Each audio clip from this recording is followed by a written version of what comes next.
Hi, everybody. Well, I just wanted to say hi again. It's been a while. I know a lot of people have been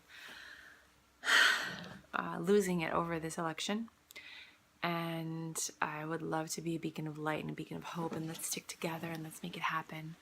But in reality, we've already seen the overt racism that has found its way back into our society. The one that was controlled by laws and this political correctness. And just an understanding that you don't act like that, regardless of how you feel, has now been unleashed by this man who, in his campaign, blatantly and overtly preached these values. How it got to this point, I just wanted to talk to you about that. So 49% of the population did not vote. Do you understand that Hillary lost by like 0.5% to 1%? It was a very small margin. In some states, she lost by 10,000 votes. So if those people that voted third party, which you're completely entitled to, voted on behalf of Hillary, or the person that the lesser of two evils, if some people want to say that, or voted against Trump, however you want to phrase it, then we would have a very different outcome. A lot of people, especially my Caucasian friends from the Midwest, are like, just relax. And, even my Caucasian friends here, they're the only ones I'm saying Caucasians, because my Spanish, my Black, my Indian, my Asian, my friends, they're not saying anything. Why are you protesting? I didn't protest, but, why are people protesting? And like, get over it. It's just 4 years. We had to put up with Obama, blah, blah, blah. Well, when Obama was elected president, nobody got hurt. Do you understand that? Like, the moment Trump won, people were already putting swastikas all over the place. They were already wearing blackface and taking out their Confederate flags. They were beating up gay people and anybody of color. They were just harassing people like they thought it was 1930 again.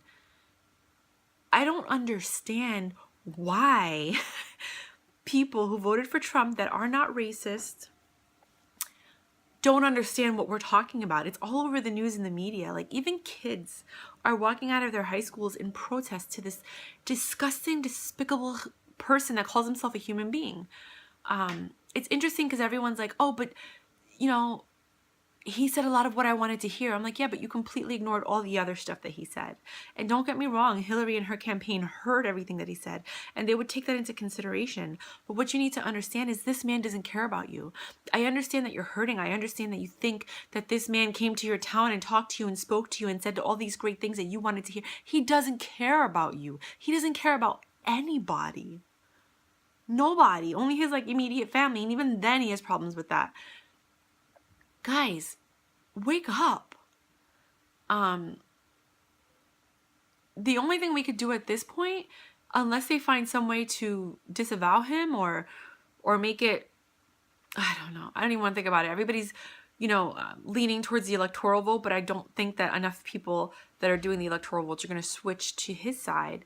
So the only thing that I'm urging everybody to do is pay attention. Pay attention to your town meetings, your city council meetings, your local meetings, because when these laws start getting overturned on a state level, on a national level, sometimes states have certain powers that they can overturn that law, and in their state, it's not valid.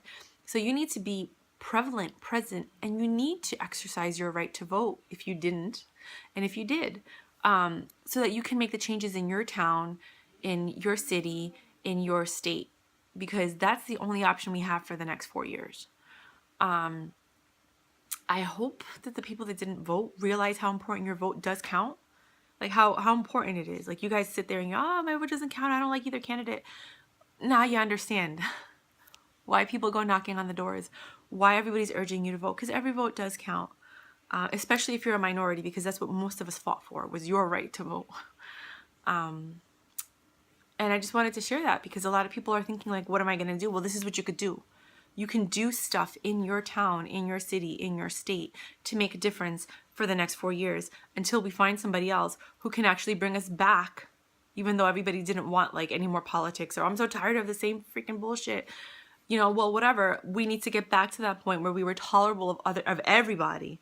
And the laws were in favor of the people, not just a certain group of people. So I hope you guys realize how important it is to vote, and I hope you guys realize what your lack of voting did for the rest of the country.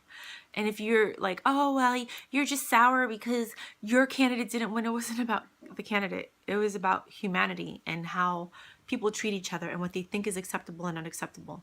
And clearly, based on the actions of the people that voted for this man, they were just trying to set evil free. And that's what they got permission to do. So another thing is, if you decide to educate yourself and actually look at like the BBC and like world news and things of that nature, you're going to see how the world felt about Donald Trump. So if you think that we're like the only people and we're stupid and we don't get it and we're just like closed-minded and we wanted things to be our way, the world was against this man. The world. Every country. There was not one country that was like, yay, Donald Trump. Maybe Russia. That's it. And that's because he's their bitch. So anyway, wake up, get excited, get educated, find out what's going on in your town and your city, what you can do to repeal these new laws that might be going into effect, and what you can do to save your freedom or what you have left of it.